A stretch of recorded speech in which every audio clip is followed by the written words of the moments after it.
മണ്ടനായ പരമു. ജോലി കഴിഞ്ഞ് രാത്രി വീട്ടിൽ തിരിച്ചെത്തിയ മണ്ടനായ പരമു കുളിക്കാനായി കിണറിനടുത്തേക്ക് നടന്നു. വെള്ളം കോരാനായി കിണറ്റിലേക്ക് നോക്കിയ പരമു ഞെട്ടിപ്പോയി. അയ്യോ! പരമു തലയിൽ കൈവച്ചു. ദേ, അമ്പിളി അമ്മാവൻ കിണറ്റിൽ വീണ് കിടക്കുന്നു. ഇനി നമുക്ക് ആര് രാത്രിയിൽ വെളിച്ചം തരും? മാനത്തെ അമ്പിളി അമ്മാവന്റെ പ്രതിഫലനമാണ് വെള്ളത്തിൽ കാണുന്നതെന്ന് മണ്ടനുണ്ടോ മനസ്സിലാകുന്നു. എങ്ങനെയും അമ്പിളി അമ്മാവനെ രക്ഷിച്ചേ പറ്റൂ.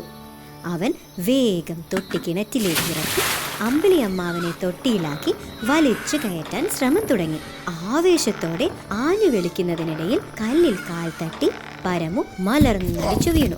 മലർന്നു കിടന്ന് പരമു ആകാശത്ത് ആ കാഴ്ച കണ്ടു.